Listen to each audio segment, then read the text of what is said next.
Success is something every coach wants to experience, and my guest today is no exception to that rule. Dickinson head women's lacrosse coach Coach Masimore has experienced success no matter where she has been in her coaching career. However, it's not the wins and losses that she wants to define her career. It's the impact and the experience that she gives to the young women who she is lucky enough to call her student athletes. First off, just tell us who you are and where did you grow up? Okay, Coach Masimore. I'm the head women's lacrosse coach here and senior women administrator. I grew up outside of Baltimore in Maryland. And how did you get into playing sports? Both my parents were big into sports. My dad probably coached me in every sport I played. So it was just kind of what we did growing up. I have 3 siblings and we all played. And what sports did you play? A little bit of everything, or did you kind of specialize? No, lot of bit of everything. Soccer, basketball, lacrosse came later. Softball, I played baseball. Played a little football with some punt, pass, and kick competitions.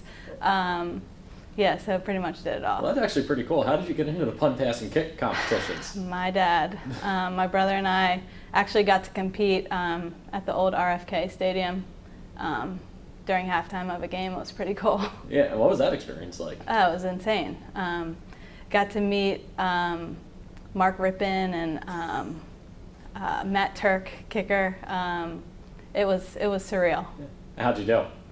I think I came in first there, but my scores weren't high enough nationally to be able to go to the Super Bowl. Oh, that's still pretty cool that you got to do it in front of all those people. Yeah. So you've gotten a little taste of playing in front of an NFL crowd. I guess so. Yeah. I guess so.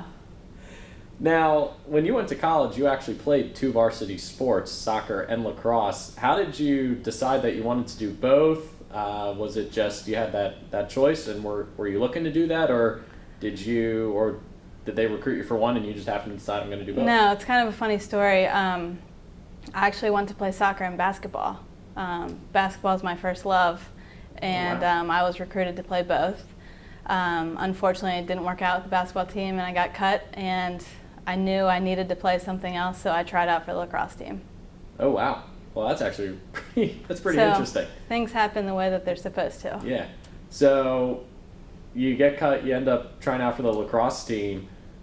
You know, what was that experience like? You obviously had some background playing. Yeah, I mean, I started playing as a junior in high school. I picked it up. I never played it growing up. I only played baseball and softball in the spring. So I played it, and I started playing it in high school because I needed something a little faster than softball, and I wanted to try something new. So when I got to college, I still wasn't completely familiar with the rules, and because there were so many at the time, and so it was a big learning curve. But I had some great coaches and some great teammates that helped me figure it out. And now you're coaching lacrosse. You started, you picked it up late in life. Yeah. You're also playing soccer. How did you decide that lacrosse was the route you wanted to go coaching-wise? I think for me, and I still feel this way, lacrosse is still new and evolving to me, so it felt like more of a challenge and something that I could see myself doing for the long haul. Mm-hmm. Now, you've had some pretty interesting journeys in coaching. First, what made you want to get into coaching as a career? Well, they say everything happens for a reason, and I unfortunately tore my ACL my senior year of college, first game of the soccer season. So I was sidelined for soccer, got surgery, tried to make a comeback for lacrosse, and at that time I knew I had 5 games to make a decision on a medical hardship to redshirt, and I just wasn't back where I wanted to be. Fortunately, McDaniel College had grad school, so I stayed to finish playing soccer and lacrosse and started grad school. And so for the remainder of my true senior season, I was on the sideline. And I just realized that I could still have an impact on the field on the sideline. And I liked that feeling. Yeah. So when you got into coaching, like I said, you've had a pretty interesting journey. You went over to England. Talk about that journey. I don't know if that's something many people know that you've gotten to do. And what was that experience like working at St. Mary's School? Yeah, so I was a dual sport athlete in college, so I didn't have the chance to study abroad. So that was kind of my chance to study abroad. It was also a way for me to kind of test out coaching without diving fully in. So I went abroad and worked through the English Lacrosse Association. I was placed at St. Mary's School, which was about 2 hours west of London. And I got to teach and coach little kids. It was a humbling experience. Lacrosse there, sports for girls there is just at a different level. It's not something that little girls grow up saying like, oh, I want to play this sport, or it's a different mindset over there. So it was certainly a humbling experience. And the funny thing is, you have to ref the games that you coach. So I am running around with a whistle trying to call fouls, while meanwhile, hey, Sophie, sub in for Lucy, and it's just, and then you got kids running off the field for choir practice, and it's insane. But it was a really great experience. Yeah, and then you come back to the States, you go to Hamilton. What was that? And you get to Hamilton, you're serving as, I guess you go to Endicott first? Yeah, I actually went to Endicott first. And then you went to Hamilton, so you're serving as an assistant coach. What were the lessons you learned there that you took with you when you went to Bridgewater? Yeah, I mean, so many. At Endicott, I had a really great experience working for Kate Mullen there. She had been the head coach and an admissions counselor at the same time, which was kind of a tough job, but it gave me the opportunity to get a lot of experience. And then at Hamilton, working for Patty Cloyd, she's still one of my mentors today. I don't think I would be at Dickinson without her tutelage. I've just learned so much from her, even still today. Mm-hmm. At Hamilton, I had the opportunity to work with really motivated student athletes, high achieving academically, and really fortunate to have a ton of lacrosse success. And so I felt really prepared to move on to my first head coaching job at Bridgewater. Yeah. And you mentioned that success. Success seems to be something that just follows you wherever you go. You've had these great positive impacts. You've experienced success with all these programs. What do you think it is about your approach to coaching that it allows you to have this success both on and off the field with your student athletes? Yeah, well, thank you. I think, everyone defines success differently. I define success in how you make people feel. And I think it's all about relationships. It's all about managing relationships with your student athletes, with their parents, with prospective student athletes, with your colleagues, with people above you, with people that can't help you. Mm-hmm. And so I try to foster really positive relationships built on trust and accountability. And I think that's helped create an atmosphere where people have a good experience. Mm-hmm. What attracted you to the Dickinson job, and why did you think that's the spot that I need to go to next? There's a multitude of answers for that question. Number one being, it's closer to my family. Big family person, and I wanted the opportunity to be within, drivable distance to my sisters and my mom and other people. And so being here afforded me that opportunity. But secondly, I'm a competitor and I want to win. Mm-hmm. I wanted this job because I wanted to compete in the Centennial. It's one of the toughest in Division III.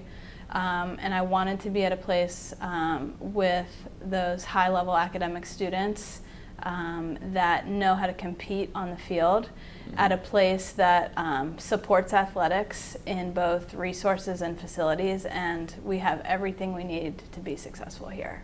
Mm-hmm. And that goes right into the next question of, and maybe people who aren't around as much don't always get to see it, but the passion that you bring in meetings, on the field, off the field. Why are you so passionate about what you do, from coaching to being the senior women administrator here and then to providing this experience for your student athletes, for them to want to achieve the highest level of success? I don't know if I could answer that in a short interview, but what I try to convey to my student athletes is, college is a formative time in your life, and it's about finding what gets you going, mm-hmm.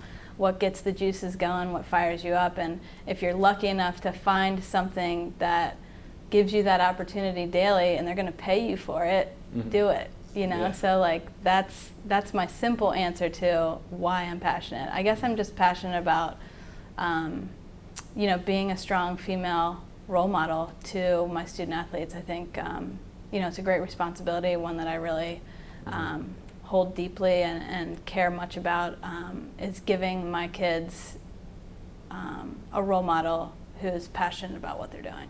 Yeah. And not only are you a coach and an administrator, but you're also a wife and a mother. Talk about how you flip that switch when you walk out of the office here to go home to be a mom and to be a wife. Yeah, I will say that the flip didn't switch until I became a mom, probably, and I think my husband is a little appreciative of the perspective our daughter gives us of, on those rare occasions where we get a loss, and that's a joke. When that loss happens, and I go home, I got to take care of my daughter, and she doesn't care that we lost the game, and it just gives you really great perspective, and it's not all about wins and losses, and it's something that I've preached, but I don't think I truly lived until I had to. Mm-hmm. And what do you want your daughter to see from you as a mentor to these young women here and as a coach? I want her to see me pursue something I love, and I want her to see me have a positive impact on the lives of others. Mm-hmm. And going off that positive impact, you do a lot here with your team, including the Women in Sports Day. Why are those things that you get your team involved in so important to you? Yeah, I think, as I always say to our team, life is bigger than lacrosse, and if we don't use this platform to do good, then what's the point? So we talk a lot about giving people opportunity and access. So I think doing things like the Women in Sports Day event and other kind of community engagement activities will help broaden their experience and help them become more able to contribute in their society, whatever that is once they leave Dickinson. Mm-hmm. And playing right off of that, when your players move on or when you finally retire from coaching, what do you want your players to say about you, and what do you want your legacy to be? I want people to say that they had a better experience at Dickinson because they were on the lacrosse team. All right. And now we'll head to a little rapid fire. Okay. All right, minute on the clock. Okay. And we'll try to get through as many as possible. You ready? Mm-hmm. Favorite meal? Spaghetti. Go-to vacation spot? Outer Banks. If they were to make a movie about your life, what actress do you want to play you? Oh. I know this is supposed to be rapid, but no clue. I want to say Kerry Washington, just because I watched something recently with her that she was just a beast in. Okay. Movies or books? I would love to say books, but movies probably more likely to happen. Favorite movie? League of Their Own. Go-to pregame song? Anything by BB Rexa. If you didn't coach, what would you do? Oh, no clue. Maybe be a short order cook somewhere. If you could have one superpower, what would it be? Flight. And if you could have dinner with one of your heroes, who would that be? Serena Williams. All right. And you are done. Cool. Well, Coach, thank you so much for joining us today. Yeah. And we look forward to sharing the story with everybody. Awesome. Thanks, Justin. Thank you.